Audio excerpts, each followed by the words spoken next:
Non-typical Norwalkian here. Been a 16-hour day. For all you so-called food plot enthusiasts, here's where it starts. Got a couple free bags there from Pheasants Forever, those Asgrow Roundup Ready soybeans. If you're going to plant food plots seriously, it costs a lot of money. A lot of you attempt to do that on the cheap. They're close to $1,000 worth of material right here, right at $1,000, a little over $1,000. Doesn't do any good to sit in your garage. Now there's no fall food plots here at all, or food plot seed. This is all annuals. You're going to have soybeans, corn, and you notice the majority of this is fertilizer. Those annuals, the corn and the power plant, that power plant takes about 350 pounds of 1313. That is this here right here. Takes about 350 pounds. Triple 13, 13, 13, 13. That's 13 nitrogen, 13 phosphate, and 13 potash. Now on your 6, 24, 24, 6 nitrogen, 24 phosphorus, and 24 potash. This is 46000, which is pure nitrogen. Means I don't put anhydrous on for that corn. That corn really sucks the nitrogen out of the ground. It's a good Democrat. It's a taker. It's not a giver. Thank God for the soybeans there. They're good Republicans. They put back. They don't take out. Corn, that power plant, tall tine tubers, all those annuals, fall annuals, which I have no fall annuals here. They're all spring annuals. The reason I'm planting those power plant is they got a variety, sunflowers, soybeans, a lot of different stuff that is high in protein during the summer. So I'm going to see how they do. And but you've got your standby soybeans and your corn. But all this fertilizer is what makes it happen. You can bullshit your way through life sometimes and tell people that you stand taller than you are, you can run farther than you can.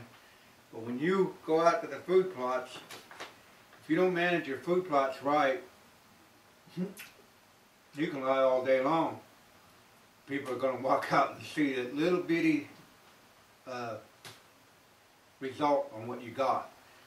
That's because you talk bullshit and you didn't buy fertilizer. Without the fertilizer, you can forget about annuals. Annuals take a lot of fertilizer, and that's no bull. So I'm really, really tired, and this is just some of the fertilizer that will be, the seed that we'll be putting in. And I want to get it in as quick as I can. The temperature's not really that conducive yet for soybeans, or that power plant wants to be really warm. You don't have to be laying in cold soil, but the corn I'd like to get in.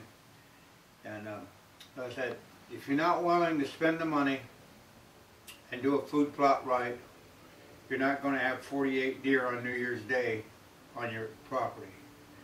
They'll overgraze it or it'll underproduce. So that's it from the non-typical Norwalkian's man cave.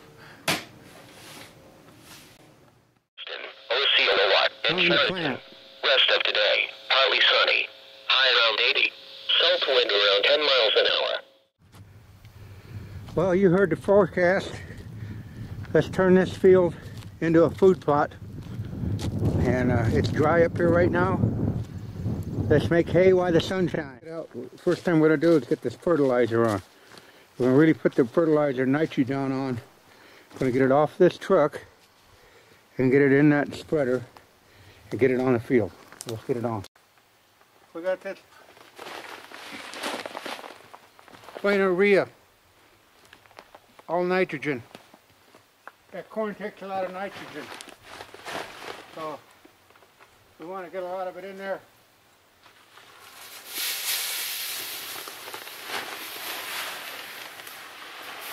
And this nitrogen isn't too bad. It's only it's about 25 bucks for 50 pounds.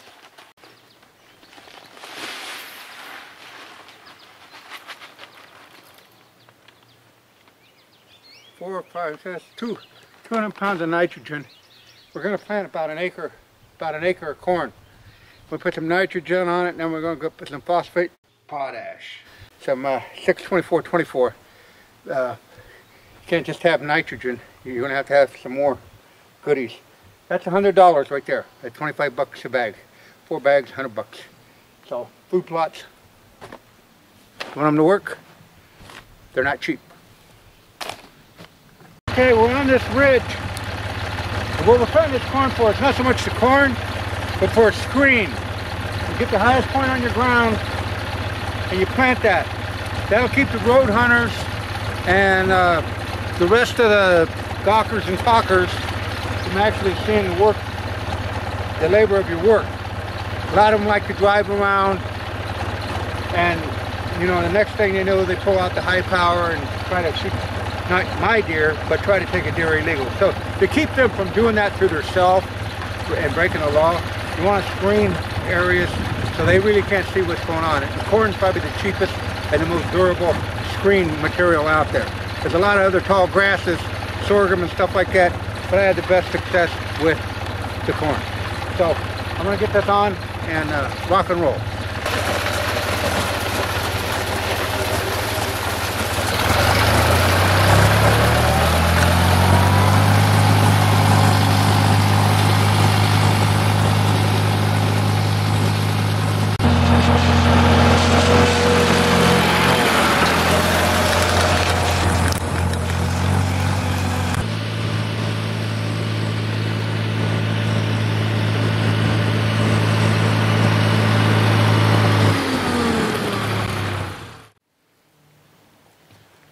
Now we're going to go about as low as I could get on the nitrogen with 6, but we got real heavy, 624-24.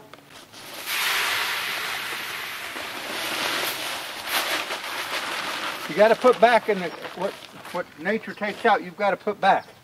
And you know, if you want these food plots to really rock and roll and draw the deer in and have good roots and everything, you've got to put something in it. 4 bags of that, right at $26, another $100. We get done with that, we got $200 on the field right now. That's better than having it in a beer joint or in a gambling casino. This is a gamble too, but I'd rather put it and see nature grow than support the organized crime of the world. Okay, the next phase, we're going to incorporate that nitrogen, phosphate, potash into the ground. If you got a chisel plow, that would work great. If you don't, you're going to have a disc. Put the fertilizer on first, then disc it in, or plow it in. I think I can disc it deep enough to get what I want. I cut the disc real aggressive, and then I'll put it down there a good 6 inches deep. So let's get putting it in. Yeah, here's another added cost. Food plot growers. Diesel fuel, $3.69 right now. Gas is $3.90 a gallon. So fossil fuel also goes into the equation, plus the equipment. So if you're sitting there thinking you want food plots, thinking and getting them done are two different things. Now if you're a farmer and a bow hunter or a gun hunter or whatever, you got it made. But if you're like me, if you don't have the, if you didn't have the equipment, it would be a challenge. And you know, a four-wheeler is not really going to cut it. I mean, they're going to tell you that, to sell you that. But boy, if you got any sizable food plots at all, you're going to be pushed for time. And don't buy junk equipment either, because then you'll be working on it when you're out, when you should be planting it.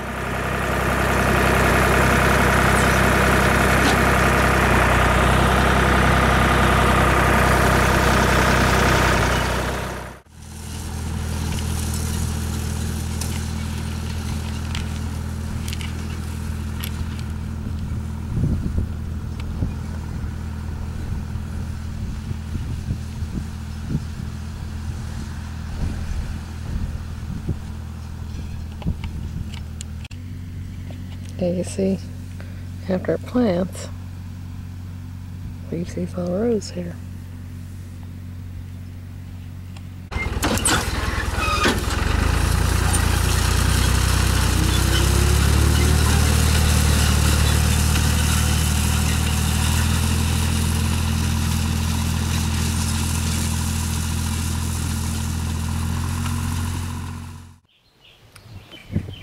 All right, ladies and gentlemen,